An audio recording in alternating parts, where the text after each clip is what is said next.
विद्या भारती काशी प्रांत YouTube channel में आप सभी का स्वागत है।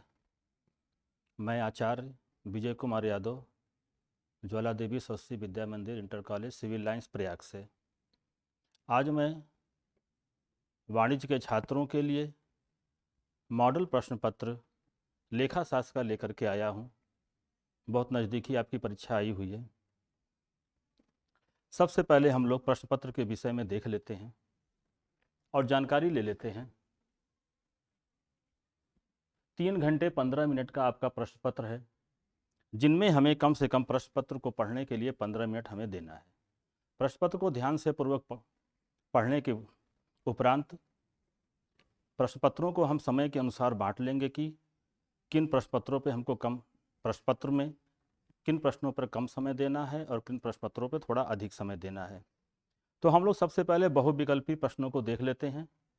आपके सामने बहुविकल्पी प्रश्न है, सही उत्तर का चयन करना है और अपनी उत्तर पुस्तिका में इसको लिखना है।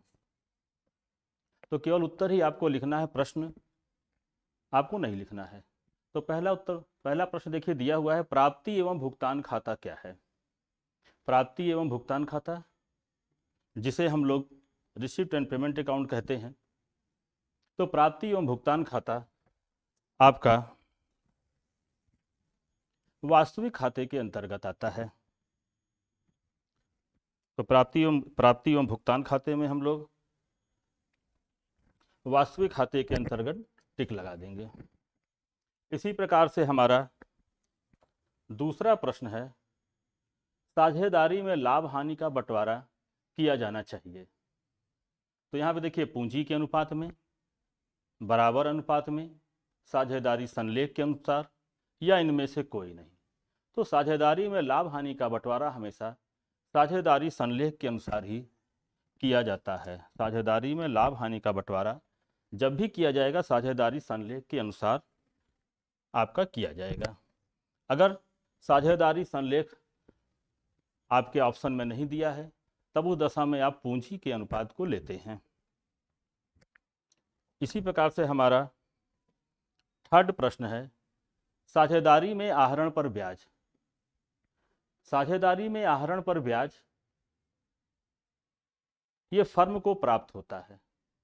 अगर फर्म को प्राप्त हो रही है, इस दशा में फर्म को प्राप्त होने वाला ब्याज आय के अंतर्गत आ जाता है। तो तीसरे का ए यानी आय सही है। ख्याति किस प्रकार की संपत्ति है? ख्याति एक अमूर्त संपत्ति है, तो हम लोग अमूर्त संपत्ति पे निशान लगा देंगे। एक निजी कंपनी में सदस्यों की न्यूनतम संख्या कितनी होती है? तो एक निजी कंपनी में सदस्यों की न्यूनतम संख्या लगभग 2 के बराबर होती है। एक निजी कंपनी में सदस्यों की न्यूनतम संख्या 2 के बराबर होती है। अगर यहीं पर सार्वजनिक कंपनी पूछा जाता तो सार्वजनिक कंपनी की दशा में हम लोग 7 लगा देते, लेकिन निजी कंपनी पूछा गया, इसलिए निजी कंपनी की दशा में केवल 2 ही सदस्य रहेंगे हमारे। स्कंध में शामिल है, यहाँ पे स्कंध में आपके सभी शामिल हैं, खुले औजार, स्पोर्ट्स, स्टोर्स, व्यापारिक स्कंध, सभी, यानी स्कंध में हमारे सभी शामिल हैं।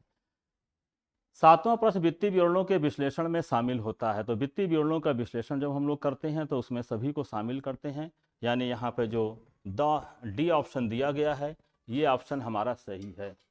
पूर्वदत्त व्ययों की राशि में वृद्धि होती है। पूर्वदत्त व्ययों की राशि में वृद्धि हो रही, यहाँ पे राशि हम दे रहे हैं पूर्वदत्त। जब पूर्वदत्त व्यय जब हम देते हैं तो ऐसी दशा में हमारे रोकड़ में कमी हो जाती है। अंश आवेदन खाता हमारा जो है कि व्यक्तिगत खाता कहलाता है।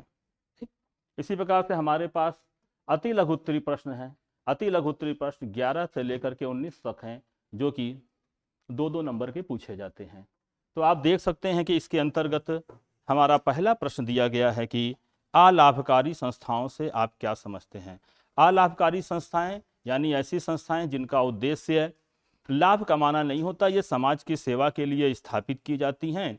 और इस प्रकार की संस्थाओं में आप धर्मार्थ संस्थाएं, शैक्षिक संस्थाएं, कुछ खेल संस्थाएं आपके लिए हैं। इसी प्रकार से 12वां प्रश्न है, साझेदारी की 2 विशेषताएं बताइए। तो साझेदारी की दो विशेषताओं में से पहली विशेषता है एक से अधिक सदस्यों का होना। साझेदारी की दो विशेषताओं में एक से अधिक सदस्यों का होना। तो साझेदारी दो या दो से अधिक सदस्यों के बीच की जाती है। और दूसरा हमारा है वैध व्यवसाय का होना। साझेदारी के लिए वैध व्यवसाय का होना बहुत आवश्यक है। अवैध व्यवसाय के लिए साझेदारी नहीं की जाती है। 13 नंबर क्वेश्चन, स्थायी पूंजी खाता क्या है? साझेदारी में दो प्रकार के पूंजी खाते बनाए जाते हैं, एक स्थायी पूंजी खाता और दूसरा परिवर्तनशील पूंजी खाता। तो स्थायी पूंजी खाता यानी इस प्रणाली में साझेदार यह निश्चित कर लेते हैं कि साझेदारी में हमारी पूंजी जो प्रारंभ में लगाई गई थी वह जब तक हम व्यवसाय करेंगे तब तक उसी प्रकार की बनी रहेगी, उसमें किसी भी प्रकार का परिवर्तन नहीं होगा। तो इस प्रकार के खाते को हम लोग स्थायी पूंजी खाता कहते हैं। अगर किसी प्रकार का परिवर्तन होता है तो परिवर्तन के लिए हम लोग एक अलग खाता साझेदारी में बनाते हैं जिसको हम लोग चालू खाता कहते हैं। 40 नंबर, ख्याति की परिभाषा लिखिए। ख्याति यानी गुडविल। गुडविल व्यवसाय के लिए बहुत ही आवश्यक है। तो ख्याति एक ऐसी प्रसिद्धि होती है हमारी जो किसी फर्म के स्वामियों द्वारा भूतकाल में की गई मेहनत और ग्राहक को प्रदान की गई सेवाओं के कारण व्यवसाय को प्राप्त होती है, तो उसे हम लोग ख्याति कहते हैं। त्याग अनुपात क्या है? ठीक है, त्याग अनुपात, जब नया साझेदार व्यवसाय में प्रवेश करता है तो पुराने साझेदार अपने लाभ के हिस्से का एक भाग नए साझेदार के पक्ष में त्याग करते हैं। तो जिस अनुपात में वो त्याग करते हैं उसे हम लोग त्याग अनुपात कहते हैं। और त्याग अनुपात का हमारा सूत्र है पुराना अनुपात माइनस नया अनुपात। Old ratio minus new ratio से हम लोग त्याग अनुपात निकाल लेते हैं। एंड 16 नंबर क्वेश्चन, अंश की परिभाषा लिखिए, यानी शेयर के बारे में इसमें आपको बताना है। अंश की परिभाषा, तो अंश से अभिप्राय उन इकाइयों से है जिस किसी कंपनी की कुल अंश पूंजी विभाजित होती है। जैसे मान लीजिए कंपनी की पूंजी 1 लाख रुपए है और 10-10 रुपए के अंशों में विभाजित है, तो कंपनी की जो अंश पूंजी है वह 10,000 हमारी कहलाएगी। वित्तीय विवरण का ऐसे लिखिए। वित्तीय विवरण जो हमारा फाइनेंशियल स्टेटमेंट है जिसके अंतर्गत आपका ट्रेडिंग प्रॉफिट एंड लॉस और बैलेंस शीट तीनों आ जाते हैं। तो वित्तीय विवरण एक वार्षिक रिपोर्ट होती है जो उपक्रम के कार्य निष्पादन तथा वित्तीय स्थिति के संबंध में सूचनाएं प्रदान करती है। ये तो वित्तीय विवरण के संबंध में जो सूचनाएं दी गई, यानी कि वित्तीय विवरण से आशय वार्षिक रिपोर्ट से है जो उपक्रम के कार्य निष्पादन और वित्तीय स्थिति के संबंध में वो सूचनाएं प्रदान करती है। नेक्स्ट क्वेश्चन, रोकड़ प्रवाह विवरण क्या है? रोकड़ प्रवाह विवरण एक ऐसा विवरण है जो एक निश्चित लेखांकन अवधि में, इसके लिए एक निश्चित लेखांकन अवधि होती है, तो एक निश्चित लेखांकन अवधि में किसी उपक्रम के रोकड़ के स्रोत और उसके प्रयोग की जानकारी हमको रोकड़ प्रवाह विवरण के द्वारा प्राप्त होती है। एंड 19 नंबर क्वेश्चन, पूर्वाधिकार अंश की परिभाषा लिखिए। पूर्वाधिकार अंश तो नाम से ही स्पष्ट है, पूर्वाधिकार लगा हुआ है यानी प्रेफरेंस शेयर। तो पूर्वाधिकार अंश ऐसे अंश होते हैं जिनको कुछ अधिकार प्राप्त होते हैं, ऐसे अंशधारियों को। तो पहला अधिकार तो यह है कि एक निश्चित दर से इन्हें लाभांश पाने का अधिकार होता है, और दूसरा कंपनी के समापन के समय सबसे पहले पूर्वाधिकार अंशधारियों की पूंजी वापस की जाती है। तो इस प्रकार से अति लघु उत्तरीय प्रश्न है, ज्यादा शब्दों में नहीं, कम शब्दों में लिख करके आपको इसको समाप्त करना है। आगे हमारा है लघु उत्तरीय प्रश्न जो 20 से लेकर के आपको 25 तक दिया गया है। ये हमारा अति लघु उत्तरीय प्रश्न है। अति लघु उत्तरीय प्रश्न में देखिए सबसे पहले दिया गया है अलाभकारी संस्थाओं का विस्तार लिखिए, यानी अलाभकारी संस्थाओं के बारे में लिखिए। सबसे पहले हम लोग इसके अंतर्गत आशय लिख देंगे। आशय के बारे में हमने आपको बताया था कि व्यवसायिक संस्थाओं के अतिरिक्त अनेक ऐसी भी संस्थाएं होती हैं समाज में जो कि सेवा भाव के उद्देश्य से काम करती, उनका उद्देश्य लाभ कमाना नहीं होता है। तो ऐसी गैर व्यापारिक संस्थाओं के अंतर्गत आप धार्मिक संस्थाओं के बारे में बता सकते हैं, कुछ खेल संस्थाएं होती हैं, कुछ सामाजिक संस्थाएं होती हैं, कुछ शैक्षणिक संस्थाएं होती हैं और कुछ मनोरंजन एवं सांस्कृतिक संस्थाएं होती हैं। इसके अंतर्गत हम गैर व्यापारिक संस्थाओं या अलाभकारी संस्थाओं के संबंध में विशेषताएं भी बता सकते हैं, जैसे कि मुख्य उद्देश्य सेवा भाव होता है। तो गैर व्यापारिक संस्थाओं का मुख्य उद्देश्य सेवा भाव होता है, लाभ कमाना नहीं होता है। इनकी स्थापना भी सेवा भाव के उद्देश्य से की जाती है, लाभ कमाने के उद्देश्य से नहीं की जाती है। स्थापना में किसी मुख्य उद्देश्य या विशेष उद्देश्य को ध्यान में रखा जाता है। आय के स्रोत गैर व्यापारिक संस्थाएं हैं, अपने आप को चलाने के लिए कुछ व्यय करने पड़ते हैं, तो उनके कुछ आय के भी स्रोत होते हैं। आय के स्रोत इनको चंदा, सदस्यता शुल्क या फिर आजीवन सदस्यता शुल्क, या इनको सरकार से अनुदान या सहायता राशि इनको प्राप्त होती है। विशेषताओं में अगला है चौथा, पृथक अस्तित्व। ऐसी संस्थाओं में सदस्यों का पृथक अस्तित्व होता है, यानी सदस्य आते हैं जाते हैं, गैर व्यापारिक संस्थाओं के कार्यों पर कोई प्रभाव इनका नहीं पड़ता है। ये संस्थाएं अपना कार्य करती रहती हैं। और अंतिम विशेषताएं हम लोग लिख सकते हैं इसके अंतर्गत कि आधिक का सदस्यों में बंटवारा नहीं किया जाता है। जो भी आधिक होता है इसके अंतर्गत आधिक को पूंजी कोष कैपिटल फंड में जोड़ करके आगे दिखा दिया जाता है, क्योंकि सेवा भाव के उद्देश्य से ये संस्थाएं बनाई जाती है। अतः आधिक का सदस्यों में किसी प्रकार से बंटवारा नहीं किया जाता है। इसी प्रकार से नेक्स्ट क्वेश्चन है हमारा, सामान्य साझेदारी एवं सीमित साझेदारी में अंतर लिखिए। सामान्य साझेदारी में सभी साझेदारी सामान्य होते हैं एकदम, ठीक है ना। सामान्य साझेदारी मतलब उनको सभी अधिकार प्राप्त होते हैं, ठीक। तो हम लोग सामान्य और सीमित साझेदारी में अंतर करेंगे, जिनमें पहला हम देखेंगे कि दायित्व क्या है। अंतर के आधार में हम लोग दायित्व लेंगे। दायित्व के आधार पर हम लोग सामान्य साझेदारी को देखते हैं। तो प्रत्येक साझेदार का दायित्व सामान्य साझेदारी में बराबर का रहता है, यानी प्रत्येक साझेदार को का दायित्व जो है वो असीमित होता है। और सीमित साझेदारी में जब हम आते हैं तो सीमित साझेदारी में सीमित साझेदार जो होता है उसका दायित्व तो केवल सीमित होता है, उससे ज्यादा दायित्व सीमित नहीं। रजिस्ट्रेशन की बात करते हैं तो सामान्य साझेदारी में रजिस्ट्रेशन कराना अनिवार्य नहीं होता है, जबकि सीमित साझेदारी में फर्म का रजिस्ट्रेशन कराना अनिवार्य होता है। संचालन, सामान्य साझेदारी में जितने भी साझेदार होते हैं संचालन में भाग लेना अनिवार्य होता है, और जबकि सीमित को छोड़ करके अन्य जितने साझेदार होते हैं वो संचालन में भाग लेते हैं। पूंजी, प्रत्येक साझेदार के द्वारा फर्म में पूंजी, यानी सामान्य साझेदारी में प्रत्येक साझेदार के द्वारा पूंजी लगाना आवश्यक नहीं है, जबकि सीमित साझेदारी में प्रत्येक साझेदार के द्वारा पूंजी का विनियोग करना बहुत ही आवश्यक है। जोखिम, सामान्य साझेदारी में जो भी जोखिम होती है सभी साझेदारों के बीच बांट दी जाती है। इसी प्रकार से सीमित साझेदारी के अंतर्गत सीमित साझेदार को जोखिम की प्राप्ति नहीं होती है। विघटन, सामान्य साझेदारी में किसी एक साझेदार के मृत्यु, पागल, दिवालिया या अवकाश होने पर सामान्य साझेदारी में साझेदारी का विघटन हो जाता है आपका, जबकि सीमित साझेदारी में इसका कोई प्रभाव नहीं पड़ता है। इसी प्रकार से हम नेक्स्ट क्वेश्चन देखते हैं, लाभ प्राप्ति अनुपात क्या है।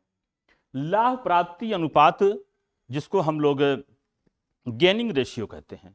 तो लाभ प्राप्ति अनुपात वह अनुपात है जिसमें एक या अधिक साझेदार अन्य साझेदारों के लाभ का हिस्सा, अन्य साझेदारों से लाभ का हिस्सा वो प्राप्त करते हैं, उसे हम लोग लाभ प्राप्ति अनुपात कहते हैं।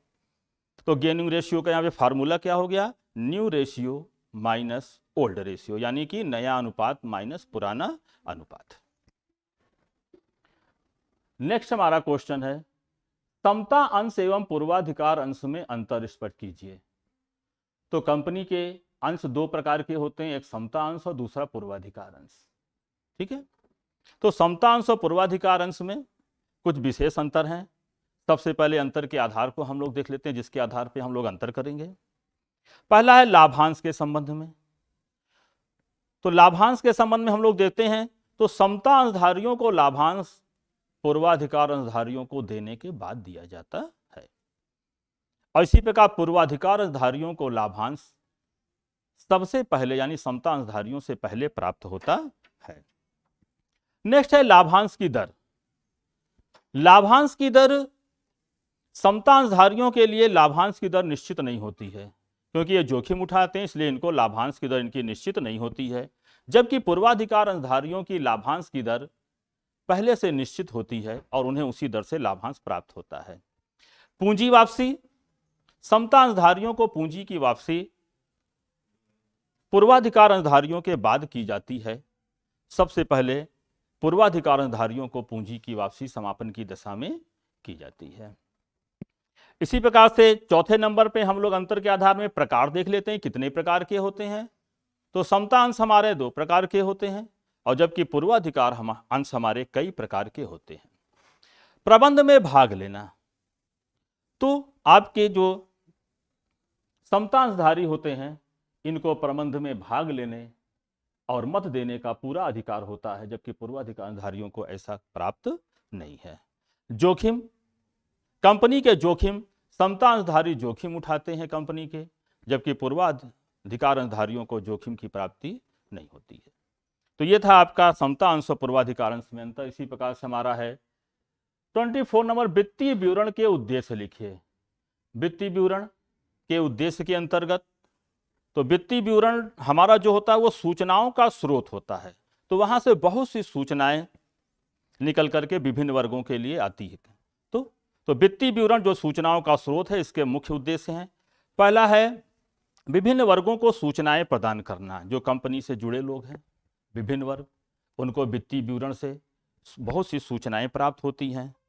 व्यवसाय के संचालन के परिणाम का निर्धारण, जो हमारा आय व्यय विवरण है, व्यवसाय के संचालन का विवरण है, उसके आधार पर हम व्यवसाय के परिणाम का निर्धारण भी कर सकते हैं। भावी अर्जन क्षमता की जानकारी प्रदान करना।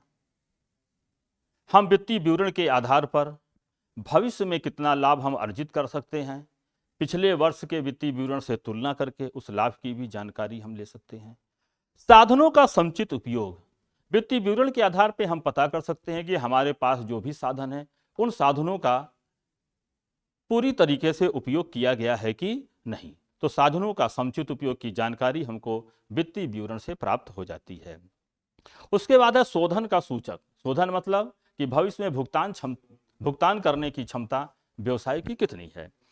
तो दीर्घकालीन और अल्पकालीन शोधन की जानकारी हमें वित्तीय विवरण के द्वारा प्राप्त हो जाती है, और लास्ट में हमारा वित्तीय विवरण में तुलनात्मक अध्ययन में सहायक होता है, क्योंकि एक कंपनी के पास पिछली बैलेंस शीट, इस साल की बैलेंस शीट, दोनों को मिला के अगर हम लोग कंपैरिजन करते हैं तो बहुत सी सूचनाएं निकल करके आती है। इसलिए तुलनात्मक अध्ययन में भी हमारा वित्तीय विवरण बहुत ही सहायक होता है।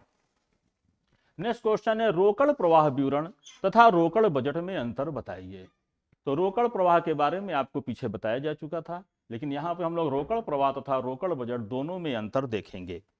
तो जो हमारा रोकड़ प्रवाह विवरण है समय, इसका कुछ समय है। तो रोकड़ प्रवाह विवरण भूतकाल की दो अवधि के बीच, हमारा रोकड़ प्रवाह विवरण भूतकाल की दो अवधि के बीच रोकड़ में जो परिवर्तन होता है उसका विश्लेषण करता है।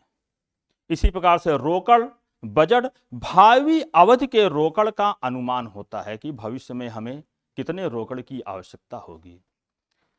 उद्देश्य क्या हुआ, फिर दूसरा ले लेंगे उद्देश्य रोकड़ प्रवाह विवरण में। रोकड़ प्रवाह विवरण का उद्देश्य बीते समय में व्यवसाय में हुए रोकड़ के आगमन और बहिर्गमन दोनों की जानकारी हमको रोकड़ प्रवाह विवरण से आसानी से प्राप्त हो जाती है। और रोकड़ बजट का मूल उद्देश्य जो होता है रोकड़ की संभावित प्राप्ति, रोकड़ बजट रोकड़ की संभावित प्राप्ति, और उसके बाद है रोकड़ के भुगतान के मध्य संतुलन को स्थापित करने के लिए रोकड़ बजट बनाया जाता है। तो इस प्रकार रोकड़ प्रवाह विवरण और रोकड़ बजट में ये आपके लिए कुछ अंतर दिए गए हैं। तो आप देखेंगे लघुत्तरी प्रश्न आपके 5-5 अंक के हैं। अगर इनको आप सही सही लिखते हैं तो नंबर कटने की इसमें कोई भी संभावना नहीं रहती है। इसी प्रकार से विस्तृत प्रश्न में हम आते हैं तो विस्तृत प्रश्न में कुछ आपके थ्योरी के प्रश्न आ जाते हैं जिनको करके आप अच्छे अंक प्राप्त कर सकते हैं। जैसे यहां देख सकते हैं, प्राप्ति एवं भुगतान खाता किसे कहते हैं। प्राप्ति एवं भुगतान खाते तथा आय व्यय खाते बनाने की विधि का वर्णन कीजिए। इसके अंतर्गत आप लिख सकते हैं, अंशों का हरण क्यों और किस प्रकार किया जाता है। हरण किए हुए अंशों का पुनः निर्गमन संबंधी क्या नियम है आपका यहाँ पर। तो अंशों का हरण क्यों और किस प्रकार किया जाता है, तो जब कोई अंशधारी कंपनी के द्वारा याचना की गई राशि का भुगतान समय से नहीं करता है तो कंपनी कुछ नियमों के अंतर्गत उन अंशों का हरण कर लेती है। हरण करने की प्रक्रिया होती है।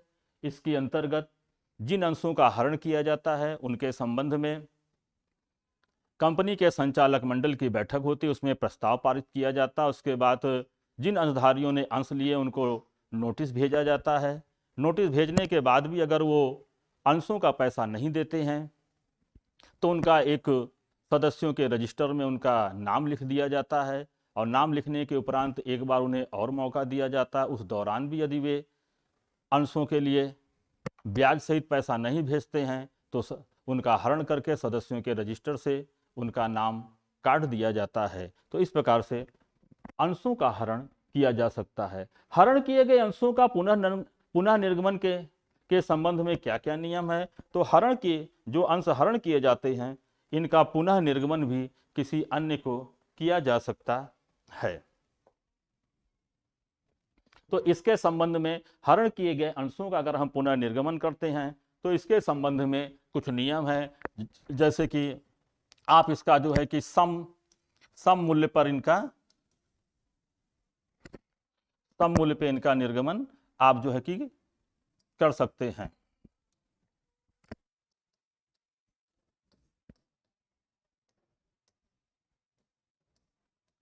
सम मूल्य पर। इसी प्रकार से दूसरा है आपका अधिमूल्य पर निर्गमन।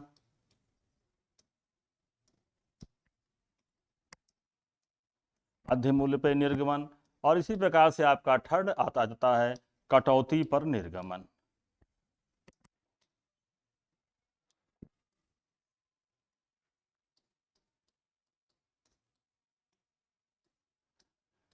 तो जो हरण किए जाते हैं अंशों का हरण करने के उपरांत पुनर्निर्गमन सम मूल्य पर, अधिमूल्य पर और कटौती पे हम लोग इसका निर्गमन कर सकते हैं।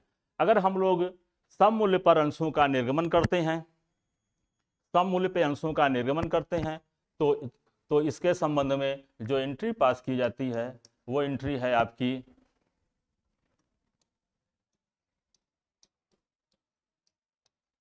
Bank account debit to share capital account. इसमें नरेशन लिख देंगे, बीइंग फॉरफिटेड शेयर री इशू।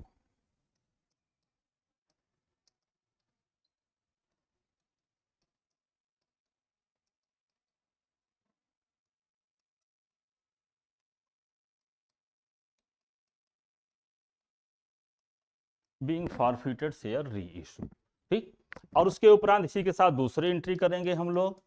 फॉरफिटेड की जो राशि होती है जो हमने हरण किया था उस राशि को कैपिटल रिजर्व में हस्तांतरित कर देते हैं।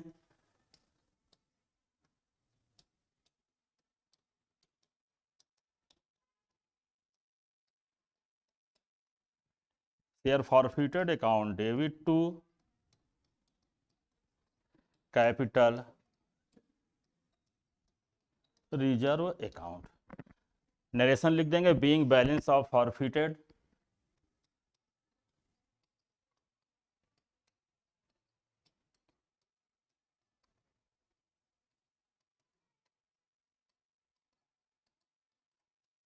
Transfer to capital reserve.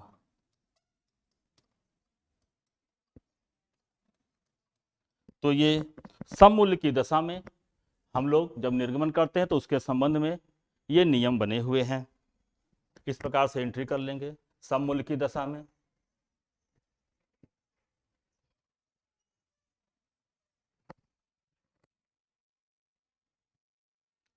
अधिमूल्य पर जब हम लोग प्रीमियम पे अंशों का निर्गमन करते हैं तो प्रीमियम की दशा में हम लोग एंट्री कर लेंगे। इसकी भी दशा में दो प्रकार की एंट्री की जाती है, bank account debit to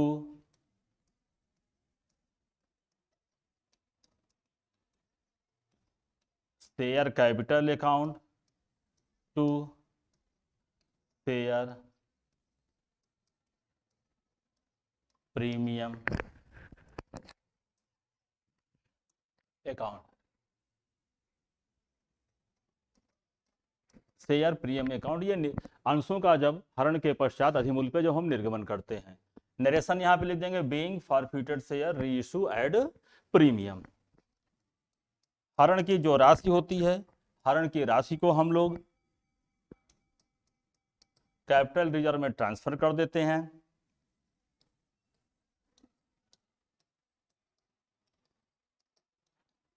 share forfeited account debit to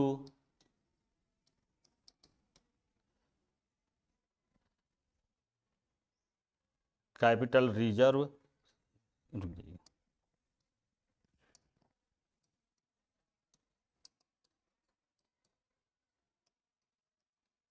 reserve account. तो इस प्रकार से अधिमूल्य पर पुनर्निर्गमन संबंधी ये नियम है।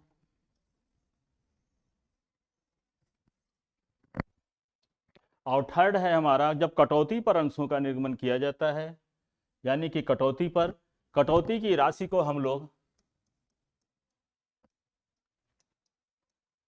बैंक अकाउंट डेबिट, कटौती की राशि को यहां कटौती में ना दिखा करके उसे शेयर फॉरफिटेड के अंतर्गत दिखाया जाता है। Share forfeited account debit to share capital account. Narration यहां बीइंग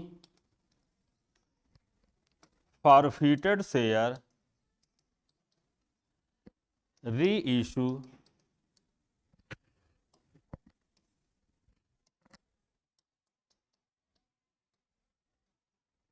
एट डिस्काउंट। डिस्काउंट के बारे में हम नरेशन में शो करेंगे, लेकिन जब एंट्री करेंगे तो हमने यहाँ पर जो है कटौती पर जो है निर्गमित किया है, यानी कम मूल्य पे निर्गमित किया है। तो कम मूल्य की राशि को हम लोग शेयर फॉरफिटेड से पूरा कर लेते हैं, तो इस राशि को हम लोग शेयर फॉरफिटेड के अंतर्गत दिखाते हैं। ठीक, और इसके बाद जो फॉरफिटेड का बैलेंस होता है उसी प्रकार से जैसे अभी हमने बताया था, share forfeited account debit to capital reserve account में हम लोग ट्रांसफर कर देते हैं। Share forfeited account debit to capital reserve account. इसके लिए भी हम लोग एक जनरल एंट्री पास करने के बाद नरेशन लिख देते हैं। तो पुनः निर्गमन के संबंध में ये तीन आपको सममूल्य पे निर्गमन एट पार, अधिमूल्य पे निर्गमन प्रीमियम, और तीसरा कटौती पे निर्गमन एट डिस्काउंट पर हमको बनाने पड़ेंगे। इसी प्रकार से आगे बढ़ते हैं हम लोग। थ्योरी के और कौन कौन से क्वेश्चन हैं?